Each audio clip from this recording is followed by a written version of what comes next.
So ఈరోజు assembly సమావేశాలని BRS walkout చేసింది. మొత్తానికి ఈ అసెంబ్లీ సమావేశాలనే వాళ్ళు హాజరు కాకూడదు అంటూ కూడా నియామకం చేసుకున్నారు.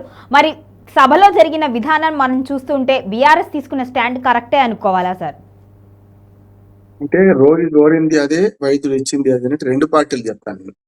వాళ్ళు ఎట్లా వీళ్ళని ఎల్లగొట్టి ఈ 5 రోజుల సభలు వాళ్ళు ఇష్టమైనట్టు ఏకపక్షంగా జరుపుకుందామని కాంగ్రెస్ పార్టీ అనుకుంది. అందుకని ఎవరి వ్యూహాలు వాళ్ళకున్నాయి. రేవంత్ మనకు కేసీఆర్ గారు వస్తారా రారా అనే దానికి కూడా నేనేమంటే రావాలని కోరుకున్నా, వస్తే బాగుంది.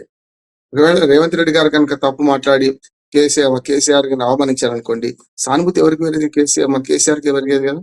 మొన్నే చూసాం కదా, ఒక చిన్న మొదటి రోజు సభలో రేవంత్ రెడ్డి గారు స్వయంగా నడుచుకుంటూ ఆ సీట్కి వెళ్లే క్రమంలో మార్కులు కొట్టేశారు రేవంత్ రెడ్డి అటు పక్క. అంటే కేసీఆర్ గారి దగ్గర పోయి మర్యాదపూర్వక కలిసి ఆయన ఒక్కడే కాదు, మంత్రులు ఎమ్మెల్యేలు పోయి కలవడం ఇవన్నీ కూడా మనం చూసినాము. అంటే గౌరవం ఇస్తున్నట్టు లెక్క.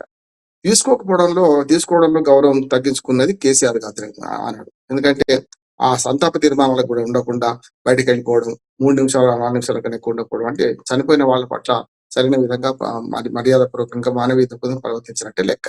ఏమైంది, ఇటు పక్క రేవంత్ రెడ్డికి మార్కులు పడి ఇటు మార్కులు కట్ అయింది చూస్తున్నాం కదా మనం. ఇప్పుడు కూడా మైనస్ మార్కులు పడ్డాయి కేసీఆర్ గారికి అంటున్నారు. ఎందుకంటే ఆయన వచ్చుంటే ఇవాళ ఈ చర్చ ఇట్లా ఉండకపోతుంది, వేరే రకంగా ఉండేది అంటున్నారు. ఒకవేళ నిన్న మాట్లాడినట్టే రేవంత్ రెడ్డి పెట్టయిపోయి మాట్లాడితే ఆ సానుభూతి మన బీఆర్ఎస్కి వచ్చేది కదా అంటున్నాను నేను. అందుకని ఎవరి విషయం వాళ్ళకున్నది. అందుకని రోజు గోరింది అది, వైద్యులు ఇచ్చింది అది. అంటే వీళ్ళు రికార్డు చేద్దామని సిద్ధమైనరు, ఇట్లా పీపీటీకి అనుమతి ఇయ్యరు అసెంబ్లీలో. మేము బయట పెట్టుకోవాలంటే అసెంబ్లీ సమావేశం ఇది పెడుతున్నాగా, మీకు పీపీటీ పెడుతుంటే మేము బైకాట్ చేసి మళ్ళీ కౌంటర్ ఉండదు కదా. అంటే కేసు అంటే కౌంటర్ కేసు లాగా వీళ్ళు బయటకు పోదామని వీళ్ళు ప్రయత్నం చేసిండ్రు. వాళ్ళేమో వీళ్ళు వెళ్ళగొట్టి 4 రోజులు అన్ని బిల్లులు పాస్ చేసుకుంటూ చూడండి, 9 బిల్లులు పాస్ చేయాల్సింది. ముఖ్యంగా municipal administration bill, Panchayati Raj bill, అట్లాగే మండల పరిషత్ బిల్లు ఇవన్నీ పాస్ చేసుకుంటారు. అంటే ఎదురు లేకపోతే యజ్ఞం చేయొచ్చు అని సామెత అన్నారు. అంటే ఎదురు లేకుండా చేస్తున్నారని వీళ్ళు చూస్తున్నారు. బీజేపీ ఎట్లాగూ మధ్యపక్షంగా ఉంది కనుక వాళ్ళ ప్లాన్ వాళ్ళకున్నది. ఎందుకంటే బీఆర్ఎస్ లేకపోతే తాము మాట్లాడిన మాట విలువ వస్తుంది కదా. ఈ సంగతి పాయల్ శంకర్ కొన్ని విషయాలు అడిగిండు. పాయల్ శంకర్ ప్రస్తుతిస్తూనే ఇవాళ కాంగ్రెస్ ముఖ్యమంత్రి సమాధానం ఇచ్చారు చూసాం. అంటే ఒక రకంగా 2 జాతీయ పార్టీలు కలిసి ఇవాళ తెలంగాణను ఒక రకంగా వెనక్కునే ప్రయత్నం చేస్తున్నాయి అంటున్నారు. ఆనాడేమో కాంగ్రెస్ అధికారంలో ఉన్నప్పుడు అప్పుడు అట్లా చేసింది. బీజేపీ కూడా ఈ 12 ఏళ్ళుగా అధికారం ఉంది, అదే చేస్తుంది. ఇక దీని ప్లాన్ చెప్తారు. వీళ్ళు కరెక్టా కాదా అంటే కాలం తెలుస్తుంది. ఇవాళ అసెంబ్లీలో పోరాడాల్సింది ప్రతిపక్ష నాయకుడిగా కేసీఆర్ గారు. అట్లాగే ఆయన గౌరవానికి భంగం కలిగిస్తే దానికి సానుభూతి కూడా వచ్చేది కనుక ఆయన రాకపోవడం తప్పంటున్నాను. రెండోది ఏంటంటే, వాళ్ళు ఎట్లాగూ ఆ మాట అన్నారు కదా, దురుసు మాట అన్నారు కదా. దాంతో పాటు స్పీకర్ గారు కూడా ఏదైతే మీకు ఇవ్వను, ముఖ్యమంత్రిని తిట్టడానికి మైక్ ఇవ్వనంటే ఇవ్వని దానికి ఎందుకు ఉండాలని చెప్పి అదొక బహానా చేసుకొని బయటకు వచ్చేసారు. ఇప్పుడు ఎవరు మానని వాళ్ళు వెళ్ళిపోయారు. అంటే ప్రజాక్షేత్రంలోనే బీఆర్ఎస్ ఉన్నది, ఇటేమో అసెంబ్లీ క్షేత్రంగా వీళ్ళ పనులు చేసుకుంటున్నారు. అంటే ఎవరికి ఎవరు అడ్డం రాకుండా ప్రజలను కన్విన్స్ చేసే ప్రయత్నం చేసుకున్నారు. కరెక్టా కాదా ఇప్పుడు నిర్ణయించలేం, కానీ ఇదైతే కరెక్ట్ కాదు లేనండి. ఎందుకంటే ప్రతిపక్ష పార్టీగా వాళ్ళు మైక్ ఇవ్వకపోయినా ఉండి కొట్లాడాల్సిందే.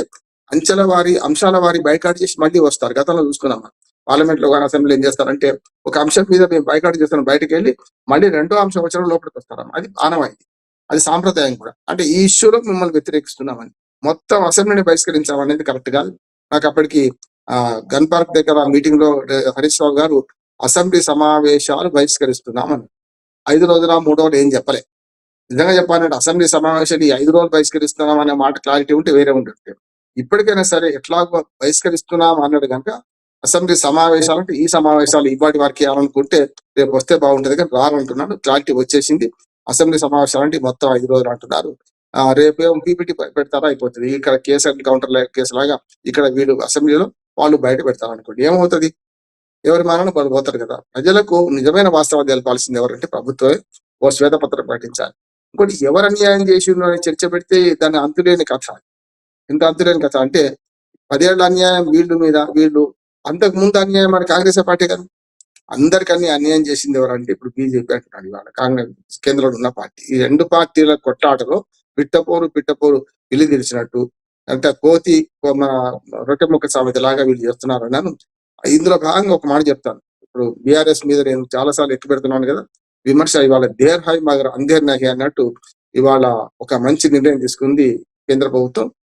కేంద్ర జలవనరుల శాఖ మంత్రి ఒక కమిటీని వేశారు. ఏమనంటే, ఈ 2 రాష్ట్రాల జల వివాదాలు, అది మన గోదావరి కృష్ణ రెండు కలిపి తీర్చడానికి ఇద్దరు మన ఈ కేంద్ర జలవనరుల శాఖ కార్యదర్శి, అట్లాగే ఇద్దరు ముఖ్యమంత్రులు, అందరూ అంటే ముఖ్యమంత్రులు అలా ఏమంటారు దాన్ని సిడబ్ల్యూసి సెక్రటరీ, అట్లాగే రెండు రాష్ట్రాల నుంచి సిడబ్ల్యూసి సంబంధించిన సెక్రటరీస్, అధికారులు 15 మంది సభ్యులతోని ఒక కమిటీ వేశారు.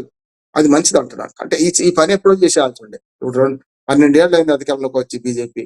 ఇప్పుడు ఈ 2 ఏళ్ల నుంచి కూడా జల వివాదాలు కొనసాగుతూనే ఉన్నాయి కదా. ఇప్పటికైనా మంచి పని చేశారంటే ఆ కమిటీ ఏం చేస్తుందంటే అసలు బాధ్యత అధికారం వాళ్ళకే ఉంది, కేంద్ర ప్రభుత్వానికే ఉంది అని మొదటి నుంచి అంటున్నాను. ఇవాళ ఆ పని చేసిండ్రు, మంచిది అంటున్నాను. దానిలో ఇప్పుడు వీళ్ళు ప్రభుత్వం సరైన వాదన వినిపించాలి. ఇప్పుడు ఏదైతే కమిటీ వేశారో ఆ కమిటీ ముందు అది మన గోదావరి బోర్డు వస్తుంది, కృష్ణా బోర్డు వస్తుంది, బచావల్ ట్రిబ్యునల్ వస్తుంది, అట్లానే విజయ్ కుమార్ ట్రిబ్యునల్ వస్తుంది. అన్ని ట్రిబ్యునల్స్ అక్కడికి రావాల్సి వస్తుంది కనుక దీనిలో మంచి వాదన వినిపించి ఉభయ కుశలోపాలి, తెలంగాణకి ఏం జరగాలి, ఆంధ్రకి ఏం జరగాలి, రెండు రాష్ట్రాలకు నీటి పంపిణీ ఎట్లా జరగాలని చేస్తే ఈ వివాదం తెరపడద్దు అనుకుంటున్నా. ఆ పని చేస్తే మంచిది. వ్యూహాత్మకంగా ఇద్దరు కూడా వీళ్ళు పైకాడికే కోరుకున్నారు. చెప్పాను కదా, దేవుడు రోగి కోరింది వైద్యులు ఇచ్చేదంటే అదే రకంగా వీళ్ళు కోరుకున్నారు కనుక వీళ్ళు బయటకు పోయారు, వాళ్ళు లోపల ఉన్నారు. ఈ రెండు జరుగుతాయి. ఇది వచ్చే 4 రోజుల అసెంబ్లీలో మరి పీపీటీ తర్వాత ఏం చేస్తారు ఈ 5 రోజులని చూద్దాం ఏం జరుగుతుందో. Okay, right sir, thank you so much.